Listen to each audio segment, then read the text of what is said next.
ओम शांति। 22/4/2025 की मुरली है। मुख्य रूप से बाबा ने कहा, सर्विसेबल बच्चे यह बहाना नहीं करेंगे कि बाबा यहाँ गर्मी है, यहाँ ठंडी है, इसलिए हम सर्विस नहीं कर सकते हैं। थोड़ी गर्मी हुई या ठंडी पड़ी तो नाजुक नहीं बनना है। ऐसे नहीं, हम तो सहन ही नहीं कर सकते हैं। इस दुखधाम में दुख सुख गर्मी सर्दी निंदा स्तुति सब सहन करना है, बहानेबाजी नहीं करनी है। आगे कहा, रूहानी पढ़ाई पढ़नी और पढ़ानी है।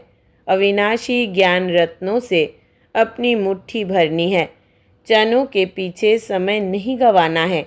अब नाटक पूरा होता है, इसलिए स्वयं को कर्म बंधनों से मुक्त करना है। स्वदर्शन चक्रधारी बनना और बनाना है। मदर फदर को फॉलो कर राजाई पद का अधिकारी बनना है। अब सुनते हैं महावाक्यों को विस्तार से। बाबा ने कहा, मीठे बच्चे, तुम्हारा यह मोस्ट वैल्यूएबल समय है। इसमें तुम बाप के पूरे पूरे मददगार बनो। मददगार बच्चे ही ऊंच पद पाते हैं।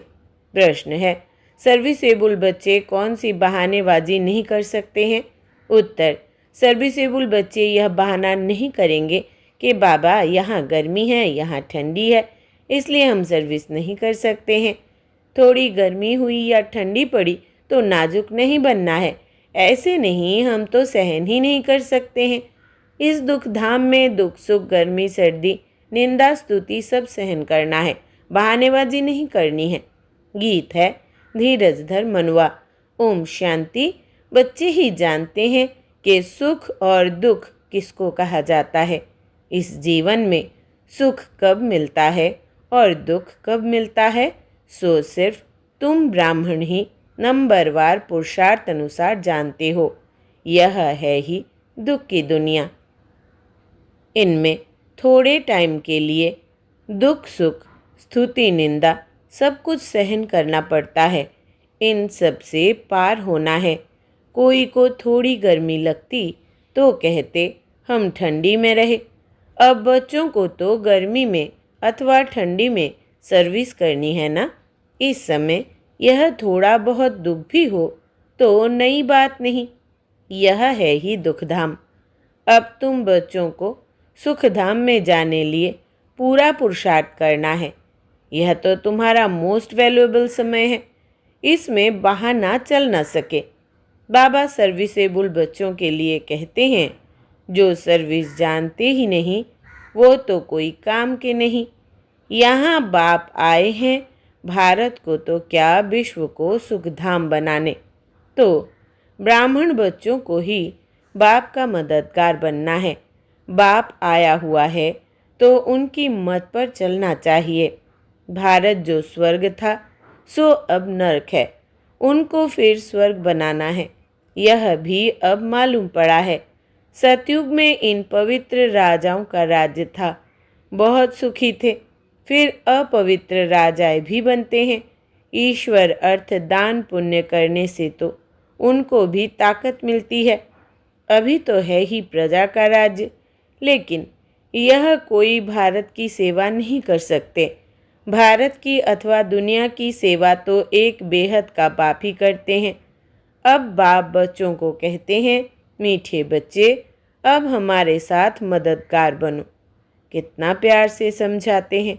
देही अभिमानी बच्चे समझते हैं, देह अभिमानी क्या मदद कर सकेंगे, क्योंकि माया की जंजीरों में फंसे हुए हैं।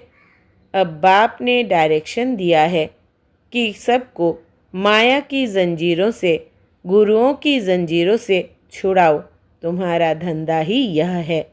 बाप कहते हैं, मेरे जो अच्छे मददगार बनेंगे पद भी वो पाएंगे। बाप खुद सम्मुख कहते हैं, मैं जो हूँ जैसा हूँ, साधारण होने के कारण मुझे पूरा नहीं जानते हैं। बाप हमको विश्व का मालिक बनाते हैं, यह नहीं जानते। यह लक्ष्मी नारायण विश्व के मालिक थे, यह भी किसको पता नहीं है।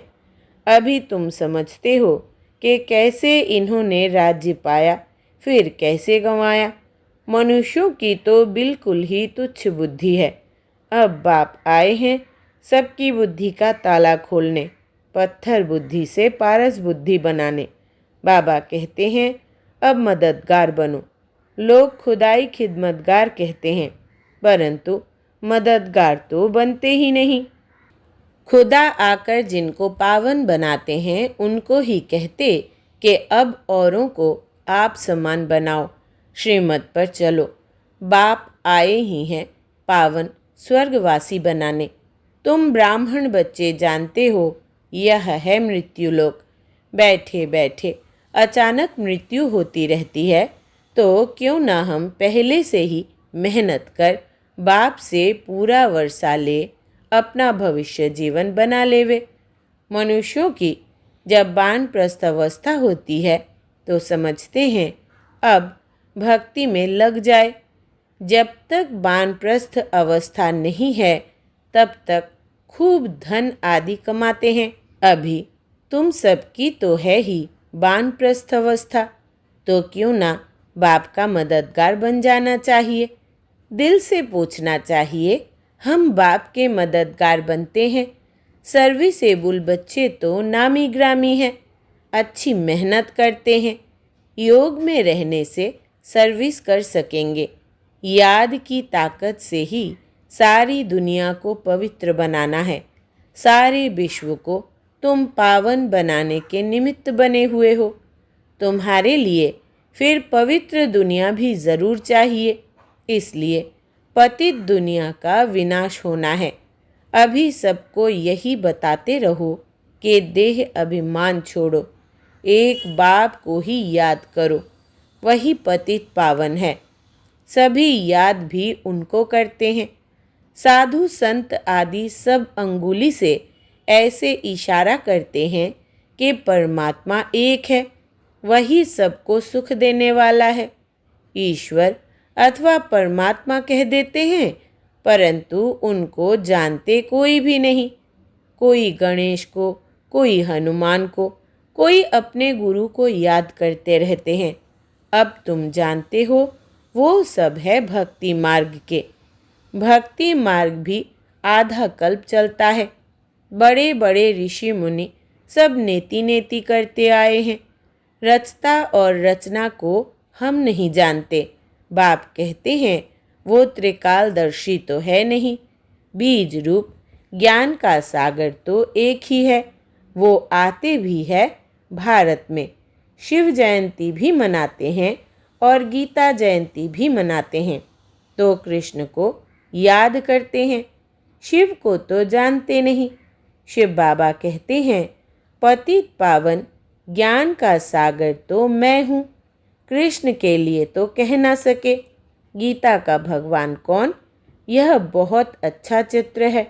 बाप यह चित्र आदि सब बनवाते हैं बच्चों के ही कल्याण लिए। शिव बाबा की महिमा तो कंप्लीट लिखनी है। सारा मदार इन पर है। ऊपर से जो भी आते हैं वो पवित्र ही है। पवित्र बनने बगैर कोई जा न सके। मुख्य बात है पवित्र बनने की। यह है ही पवित्र धाम, जहाँ सभी आत्माएं रहती है। यहाँ तुम पाठ बजाते बजाते पतित बने हो। जो सबसे जास्ती पावन वही फिर पतित बने हैं। देवी देवता धर्म का नाम निशान ही गुम हो गया है। देवता धर्म बदल हिंदू धर्म नाम रख दिया है। तुम ही स्वर्ग का राज्य लेते हो और फिर गंवाते हो। हार और जीत का खेल है। माया ते हारे हार है, माया ते जीते जीत है।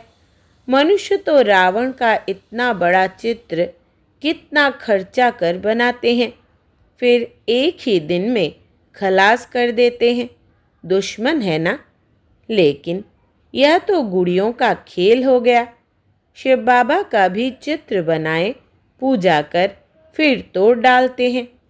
देवियों के चित्र भी ऐसे बनाए फिर जाकर डुबोते हैं। कुछ भी समझते नहीं। अब तुम बच्चे बेहद की हिस्ट्री ज्योग्राफी को जानते हो कि यह दुनिया का चक्र कैसे फिरता है। सतयुग त्रेता का किसको भी पता नहीं। देवताओं के चित्र भी ग्लानि के बना दिए हैं। बाप समझाते हैं, मीठे बच्चे, विश्व का मालिक बनने के लिए बाप ने तुम्हें जो परहेज़ बताई है वो परहेज़ करो। याद में रहकर भोजन बनाओ, योग में रहकर खाओ। बाप खुद कहते हैं, मुझे याद करो तो तुम विश्व के मालिक फिर से बन जाएंगे। बाप भी फिर से आया हुआ है। अब विश्व का मालिक पूरा बनना है। Follow father mother. सिर्फ फादर तो हो नहीं सकता। सन्यासी लोग कहते हैं हम सब फादर हैं, आत्मा सो परमात्मा है। वो तो रॉन्ग हो जाता है। यहाँ मदर फादर दोनों पुरुषार्थ करते हैं। फॉलो मदर फादर, यह अक्षर भी यहाँ के हैं। अभी तुम जानते हो जो विश्व के मालिक थे, पवित्र थे, अब वो अपवित्र है, फिर से पवित्र बन रहे हैं। हम भी उनकी श्रीमत पर चल यह पद प्राप्त करते हैं। वो इन द्वारा डायरेक्शन देते हैं, उस पर चलना है। फॉलो नहीं करते तो सिर्फ बाबा बाबा कह मुख मीठा करते हैं। फॉलो करने वाले को ही सपूत बच्चे कहेंगे ना। जानते हो, मम्मा बाबा को फॉलो करने से हम राजाई में जाएंगे। यह समझ की बात है। बाप सिर्फ कहते हैं मुझे याद करो तो विकर्म विनाश हो, बस। और कोई को भी यह समझाओ तुम कैसे 84 जन्म लेते लेते अपवित्र बने हो। अब फिर पवित्र बनना है। जितना याद करेंगे तो पवित्र होते जाएंगे। बहुत याद करने वाले ही नई दुनिया में पहले पहले आएंगे। फिर औरों को भी आप समान बनाना है। प्रदर्शनी में बाबा मम्मा समझाने लिए जा नहीं सकते। बाहर से कोई बड़ा आदमी आता है तो कितने ढेर मनुष्य जाते हैं उनको देखने के लिए कि यह कौन आया है। यह तो कितना गुप्त है। बाप कहते हैं मैं इस ब्रह्मा तन से बोलता हूँ, मैं ही इस बच्चे का रिस्पॉन्सिबल हूँ। तुम हमेशा समझो शिव बाबा बोलते हैं वो पढ़ाई है। तुमको शिव बाबा को ही देखना है, इनको नहीं देखना है। अपने को आत्मा समझो और परमात्मा बाप को याद करो। हम आत्मा हैं, आत्मा में सारा पार्ट भरा हुआ है। यह नॉलेज बुद्धि में चक्र लगानी चाहिए। सिर्फ दुनियावी बातें ही बुद्धि में होंगी तो गोया कुछ नहीं जानते, बिल्कुल ही बदतर है। परंतु ऐसे ऐसे का भी कल्याण तो करना ही है। स्वर्ग में तो जाएंगे परंतु ऊंच पद नहीं, सजाएं खाकर जाएंगे। ऊंच पद कैसे पाएंगे वो तो बाप ने समझाया है। एक तो स्वदर्शन चक्रधारी बनो और बनाओ, योगी भी पक्के बनो और बनाओ। बाप कहते हैं मुझे याद करो, तुम फिर कहते बाबा हम भूल जाते हैं। लज्जा नहीं आती? बहुत है जो सच बताते नहीं हैं, भूलते बहुत है। बाप ने समझाया है कोई भी आए तो उनको बाप का परिचय दो। अब 84 का चक्र पूरा होता है, वापिस जाना है। राम गयो रावण गयो, इसका भी अर्थ कितना सहज है। ज़रूर संगम युग होगा जबकि राम का और रावण का परिवार है। यह भी जानते हो सब विनाश हो जाएंगे, बाकी थोड़े रहेंगे। कैसे तुमको राज्य मिलता है वो भी थोड़ा आगे चल सब मालूम पड़ जाएगा। पहले से ही तो सब नहीं बताएंगे ना, फिर वो तो खेल हो न सके। तुमको साक्षी हो देखना है, साक्षात्कार होते जाएंगे। इस 84 के चक्र को दुनिया में कोई नहीं जानते। अभी तुम बच्चों की बुद्धि में है। हम वापिस जाते हैं। रावण राज्य से अभी छुट्टी मिलती है, फिर अपनी राजधानी में आएंगे। बाकी थोड़े रोज़ है। यह चक्र फिरता रहता है ना, अनेक बार यह चक्र लगाया है। अब बाप कहते हैं जिस कर्म बंधन में फंसे हो उनको भूलो। गृहस्थ व्यवहार में रहते हुए भूलते जाओ। अब नाटक पूरा होता है, अपने घर जाना है। इस महाभारत लड़ाई बाद ही स्वर्ग के गेट्स खुलते हैं। इसलिए बाबा ने कहा है, यह नाम बहुत अच्छा है, गेट वे टू हेवन। कोई कहते हैं लड़ाइयाँ तो चलती आई है। बोलो, मुसलों की लड़ाई कब लगी है? यह मुसलों की अंतिम लड़ाई है। 5000 वर्ष पहले भी जब लड़ाई लगी थी तो यह यज्ञ भी रचा था। इस पुरानी दुनिया का अब विनाश होना है, नई राजधानी की स्थापना हो रही है। तुम यह रूहानी पढ़ाई पढ़ते हो राजाई लेने के लिए। तुम्हारा धंधा है रूहानी। जिस्मानी विद्या तो काम आनी नहीं है, शास्त्र भी काम नहीं आएंगे, तो क्यों ना इस धंधे में लग जाना चाहिए। बाप तो विश्व का मालिक बनाते हैं। विचार करना चाहिए, कौन सी पढ़ाई में लगे। वो तो थोड़े डिग्रियों के लिए पढ़ते हैं, तुम तो पढ़ते हो राजाई के लिए। कितना रात दिन का फर्क है। वो पढ़ाई पढ़ने से भूगरे अर्थात चने भी मिलेंगे या नहीं, पता थोड़ी ही है। किसका शरीर छूट जाए तो भूगरे भी गए। यह कमाई तो साथ चलने की है, मौत तो सिर पर खड़ा है। पहले हम अपनी पूरी कमाई कर लेवे। यह कमाई करते करते दुनिया ही विनाश हो जानी है। तुम्हारी पढ़ाई पूरी होगी तभी विनाश होगा। तुम जानते हो, जो भी मनुष्य मात्र है उनकी मुट्ठी में है भूगरे, उसको ही बंदर मिसल पकड़ बैठे हैं। अब तुम रत्न ले रहे हो, इन भूगरों से ममत्व छोड़ो। जब अच्छी रीति समझते हैं तब भूगरों की मुट्ठी को छोड़ते हैं। यह तो सब खाक हो जाना है। अच्छा, मीठे मीठे सिकिलदे बच्चों प्रति माता पिता बाप दादा का याद प्यार और गुड मॉर्निंग। रूहानी बाप की रूहानी बच्चों को नमस्ते। हम रूहानी बच्चों की रूहानी बाप दादा को याद प्यार, गुड मॉर्निंग और नमस्ते बाबा नमस्ते। धारणा के लिए मुख्य सार। पहला, रूहानी पढ़ाई पढ़नी और बढ़ानी है। अविनाशी ज्ञान रत्नों से अपनी मुट्ठी भरनी है। जनों के पीछे समय नहीं गंवाना है। दूसरा, अब नाटक पूरा होता है, इसलिए स्वयं को कर्म बंधनों से मुक्त करना है। स्वदर्शन चक्रधारी बनना और बनाना है। मदर फदर को फॉलो कर राजाई पद का अधिकारी बनना है।